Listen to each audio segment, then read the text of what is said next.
దశాబ్ది ఉత్సవాల పేరుతో కేసీఆర్ ప్రభుత్వ సొమ్ముతో పార్టీ ప్రచారానికి వాడుకున్నారని, కేసీఆర్ చేసిన దగాపై కాంగ్రెస్ చేపట్టిన దశాబ్ది దగా విజయవంతమైందని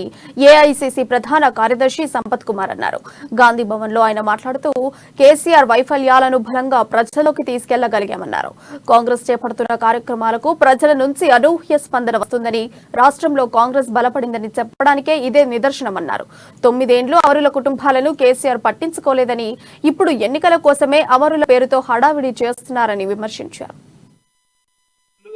తెలంగాణ రాష్ట్రంలో జరుగుతున్నటువంటి రాజకీయ పరిణామ క్రమాన్ని చూస్తే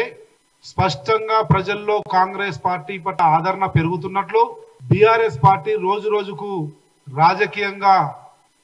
కృషించిపోతున్నట్లు స్పష్టంగా కనబడుతున్న నేపథ్యంలో దశాబ్ది ఉత్సవాల పేరిట అధికార పార్టీ అధికారికంగా ప్రభుత్వ డబ్బులను వెచ్చించి పెద్ద ఎత్తున ఎన్ని కార్యక్రమాలు చేయాలని ప్రయత్నం చేసినా ఏవి కూడా సఫలం కాకున్నప్పటికీ చిట్ట చివరి రోజు నిన్న 22వ తేదీ కాంగ్రెస్ పార్టీ గత 20 రోజులుగా ప్రభుత్వం నిర్వహించిన కార్యక్రమాలన్నింటినీ క్రోడీకరించి తెలంగాణ సమాజానికి కొన్ని వాస్తవాలు చెప్పాలని చెప్పి 9 సంవత్సరాల నిరంకుశ నియంతృత్వ పరిపాలనకు సంబంధించి నిన్న ఏదైతే దశాబ్ద కాలం పాటు జరిగిన దగాను దశాబ్ద దగా కార్యక్రమం పేరు మీద చేసిన కార్యక్రమానికి రాష్ట్ర వ్యాప్తంగా క్షేత్రస్థాయిలో వచ్చినటువంటి స్పందన చూస్తున్నా, కార్యకర్తల్లో ద్విగుణీకృత ఉత్సాహం చూస్తున్నా, అనేక వర్గాల ప్రజలు